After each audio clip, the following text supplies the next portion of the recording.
Hey y'all, hola mi gente. How are y'all today? Well, today is Wednesday and I'm fixing lunch for my husband. I made a no fuss, yummy baked mac and cheese. I prepared it last night. It's in the oven now. So I'm gonna make some of his favorite fried chicken tenders to go along with it. And yeah, I'm gonna tell you how I prepare mine. I always get a lot of questions about how long to cook chicken, how can I cook it. It's always burnt on the outside and raw on the inside, or overcooked or whatever. And a lot of people are scared to cook chicken. So hopefully I can help dispel some of those fears with this short, quick tutorial. Super easy and yummy fried chicken. Let's get cooking. I just got me some chicken breast that I thawed out overnight, and this is ingredients that I'll be doing. I usually do a 3-part coating for my chicken. I start with flour that I season with garlic salt, adobo, some coarse black pepper, some paprika, and then some buttermilk and eggs. And I put a little bit of sriracha because I like a little bit of heat. You can put Tabasco sauce, cayenne, or nothing. And then I do mixture, mostly panko breadcrumbs. But I'm going to tell you, it's been hard to find this little thing of any type of panko lately. So I'm going to mix it up with some Italian style breadcrumbs. But there's really not that much flavoring in those breadcrumbs. And a mixture of regular breadcrumbs and panko breadcrumbs for that nice, good crunch. And yeah, these three is going to be delicious. We love fried chicken here. One of the first things I do after thawing my chicken, I like to buy it in bulk. And so I usually have some in the freezer. I love to do chicken breast, chicken on the bone, or tenders, or thighs, boneless, skinless thighs. Now, if I'm using chicken on the bone, I do a different method of coating my chicken to fry. But boneless, skinless chicken and tenders or breasts, this is my method. First thing I do is take it out of the package and rinse it and pat it dry. Now that I have all my chicken rinsed and dried, I'm going to start on my dry, wet, dry mixes to coat my chicken to fry. So the first tray, I'm going to put flour. I put a good amount so I don't have to keep adding to it. And then I like to season my flour. So I'll put maybe like a tablespoon of paprika.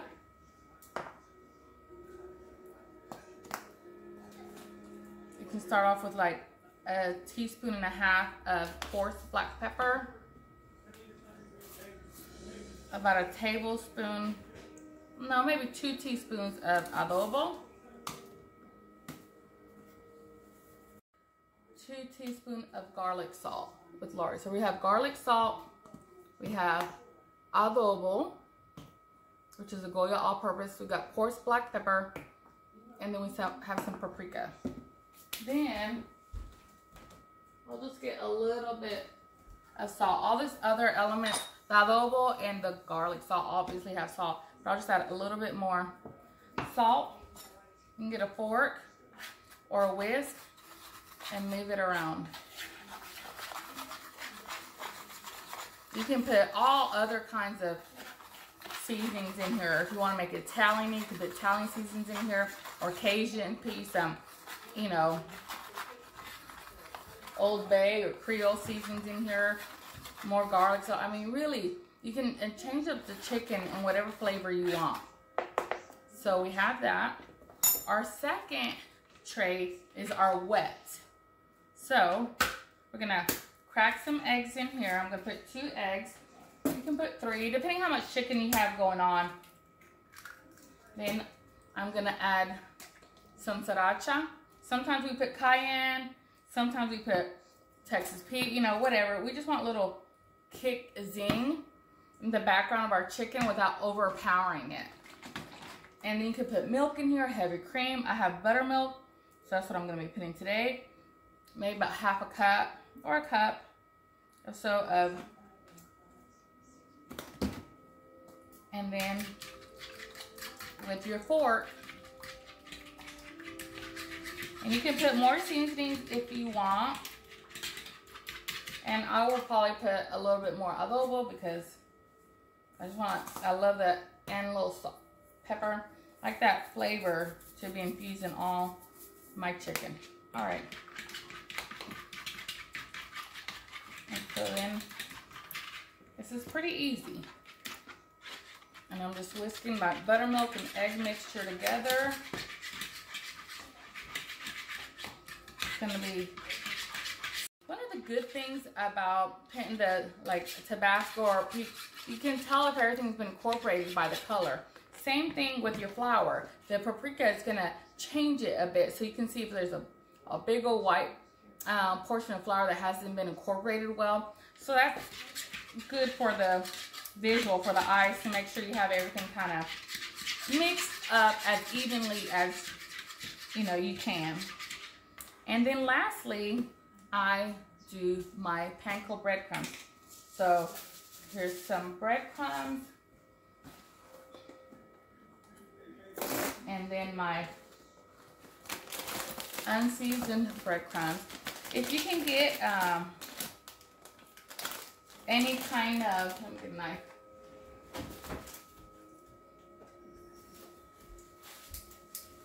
Breadcrumbs that are seasoned, get that.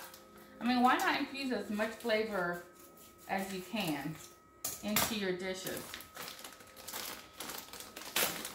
So this comes with a resealable bag. That's really nice. And so see, you can see some of the seasonings in here, and then you can see how this one doesn't have any seasoning.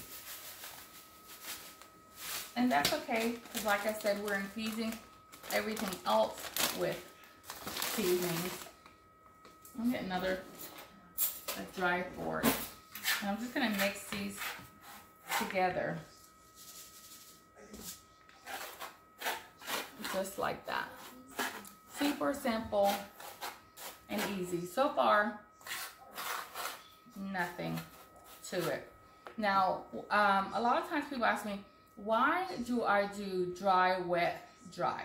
The reason is a lot of people, they just go straight their chicken into their egg wash and then into a flour mixture, or like I'm doing breadcrumbs, and they fry it just like that, and they don't seem to have a problem. I always have seen a problem. A lot of times what happens is this is already kind of like a slimy, texture, surface. If I put my chicken on here, it's not going to stick onto my chicken, because it's just, a very smooth on smooth kind of, you want to coat it on something that the egg can grab onto. So then your outer, crust will stick. Because I can't tell you how many times that I've seen people's chicken like half coated, half not. Like it came off in the pan, it didn't cut, your whole chicken was not coated. And that's why, it's because it went from a wet to dry instead of dry, wet, dry. So I've been doing like this for many years. I promise you, it is the best way to go. Even if you're doing like a tempura style fried chicken, or you're doing a wet batter, I recommend that you dredge lightly your chicken first in a flour, then put it in your wet, then fry it. Or some people do dry, wet, dry. You could do that. It still would be amazing. All right, which is what I do, dry, wet, dry. But I'm saying their wet is doughy and a batter, to have like a crispy coated chicken. So this is it. We have our dry ingredients, which is our flour with garlic salt, adobo, pepper, paprika, and a little bit of salt. And then we have our buttermilk with some sriracha. You can use Tabasco or nothing, and eggs, and a little bit of adobo with pepper. And then we have our Italian breadcrumbs with our panko breadcrumbs. We're gonna get to coating, and then I'm gonna tell you about how I fry my chicken and what oil I fry it. Before I get to coating my chicken, let me tell you what I fry my chicken in. I use a 12-inch non-stick skillet. You can use cast iron, which is good too, but I'm gonna use this, and I'm not like deep frying it. I'm pan frying it. with an oil mixture. I use vegetable oil, or you can use vegetable shortening. I use coconut oil, and then what? Do you know what this is? This is True Southern bacon grease. I know, talk about heart attacks, already fried, but there's something about the blend of this oil combination. So here's my coconut milk. I'll put in here. And then my bacon fat. And I just put, you know, this was up to the brim, so probably about 1/4 cup of bacon fat. Let me just do a little bit more. And then I'll let this melt and see how much I have in there, and I'll finish it off with my vegetable oil. They all have different, they all retain a high heat. So it's really good for frying chicken. I'll just put this on the stove. Put it on medium so it can start melting and getting hot. Go ahead and put probably a few tablespoons of my vegetable oil just to get it going. That's all she wrote, y'all. I know, it's a crazy thing. I don't know when I started doing this, but it's been years. So I just get a big old thing of coconut oil at Costco. Every time I make bacon, I reserve my bacon grease. And then this is just vegetable oil. And you can use, you know, the Crisco vegetable oil too. I do that a lot of times too. But I didn't have any. So I just use regular. Because it's the same thing. While that heats up, we'll get to coating our chicken. Let's do that. Get a pan right here. And then I have a little tool that this little gadget came with that helps grab my chicken really well so it doesn't slip off. Let me see. Here it is. So all those are melting beautifully. And here we go. Super simple. Just grab it. I went ahead and lightly salted my chicken, not much. And then, because we're pepper lovers, a little bit more. And that's it.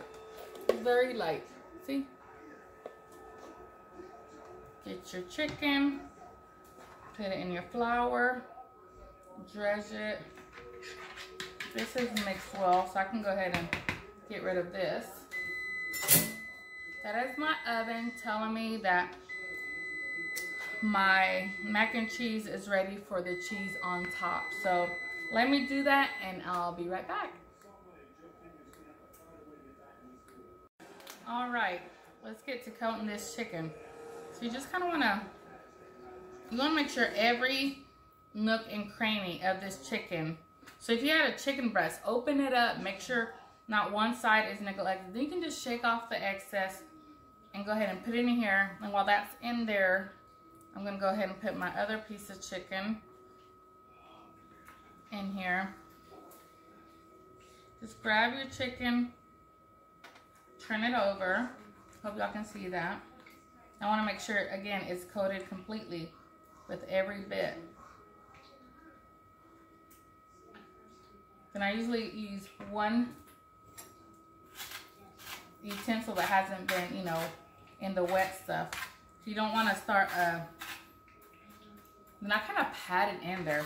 I want to make sure that it is stuck on.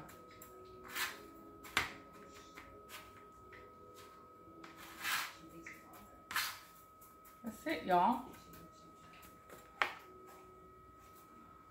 And I might shake a little bit of the excess, but not normally, because I love mine super coated and crispy. All right, then I'll put it on here. I'll keep doing these. Let me do a couple more just to show you.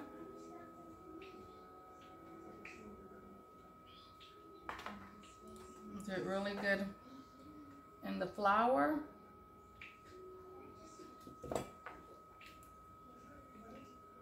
Do it in the egg wash.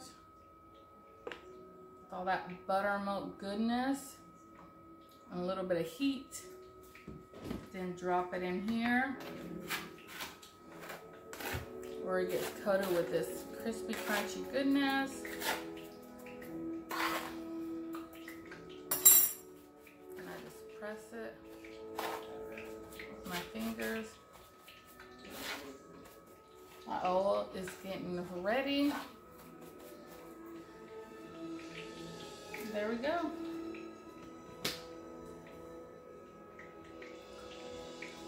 And I'll be right back with the rest. Now that our chicken is beautifully coated, it is ready for the fryer.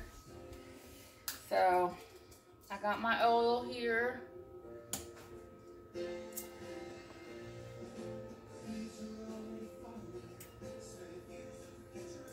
That bubbling goodness.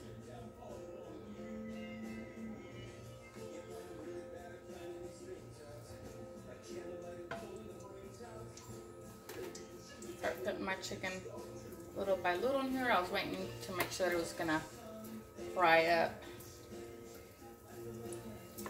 I don't know if you can tell, but right now it's just kind of halfway in there. The oil's only going up halfway. Of course it's gonna bubble because of the combinations of the oil, but it's not like drowning in oil. I think we can fit most of these in here. And once I put them, I just gently, put them in here. Once I put them in here, I'm not gonna mess with them and keep flipping them over and things like that. I'm gonna try to let it cook mostly on one side before, I flip it over. And it only takes a few minutes on each side to get it nice and golden. On this side, while that's cooking, I just had some green beans, frozen organic green beans, really quick to add to the meal. And because they're frozen and I just want to infuse as much flavor as I can, I just got chicken stock and some bouillon cubes, and I got a little package that's like a concentrated ham flavor. Comes in a little thing like this, jamon from Goya. It's kind of like a bouillon cube, but ham flavored. Stuck that in there, cut up half a medium to large onion, and all that is gonna boil with my green beans and add extra flavor.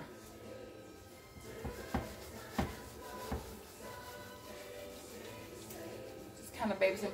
I would say it takes maybe 4 minutes on each side, and your chicken tenders are done. You don't want to overcook them. If there's too much give when you touch them, then obviously they're still raw. But when you feel firmness, then they're done. You don't want to overcook it. As long as you have clear liquids coming out, you're good.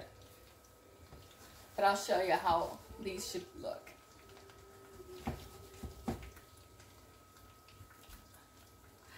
Okay, it's been about 4 minutes. And these are ready to flip over. So I'll just get it and gently turn it with my tongs. You see that golden brown color?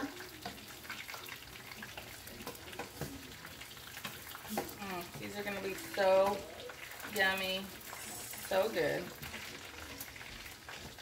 Sometimes it's hard to see how many are in here because of the bubbles. But yeah, almost done. Okay, we got the last few going in. Y'all, I'm so excited to dig in. And it looks like the mac and cheese is almost ready too. So yeah. I also do this with fried cheese. Like if you're doing your own mozzarella sticks, I do the dry, then the wet, and then the dry again. The only thing, I don't add the spiciness to the buttermilk or milk mixture, but I do it just the same. I mean, I season it up really good, put a lot of Italian seasoning, parsley, and my breadcrumbs at the end, and fry it up like I'm doing now. Delicious. Let's see if this one's ready to turn. Yep. Trim this one. You can lower the heat when you have fewer in here so that they don't cook as quickly. But yeah, let me just wash my hands and get everything together and let's get us a good bite here in a minute. Okay, we got the last few going in. Y'all, I'm so excited to dig in. And it looks like the mac and cheese is almost ready too. So yeah. I also do this with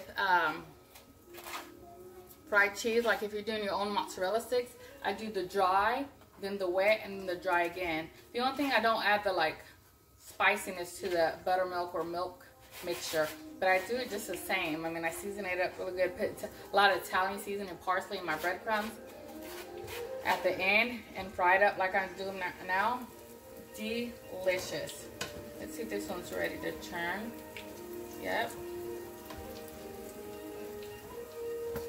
Trim this one. You can lower the heat when you have fewer in here so that they don't cook as quickly.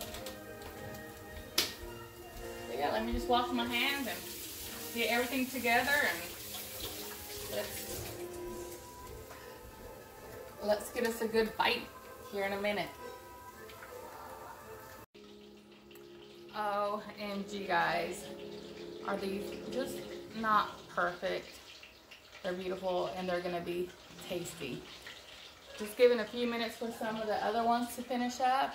I'm about to pull out that mac and cheese and give y'all a taste.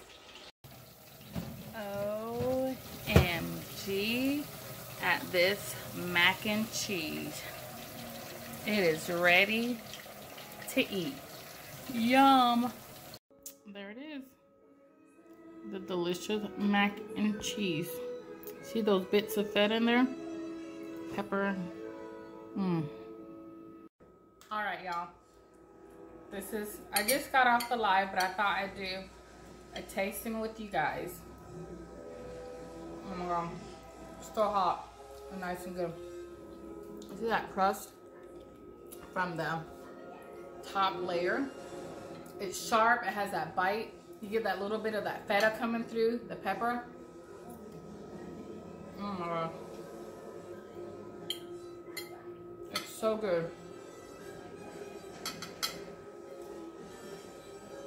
I don't know if you can see that steam coming off that.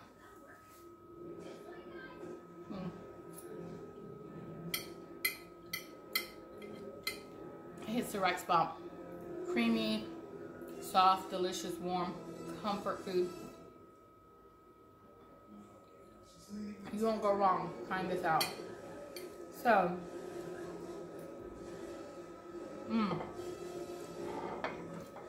I'll keep coming to this every time. So from my kitchen to yours, buen provecho.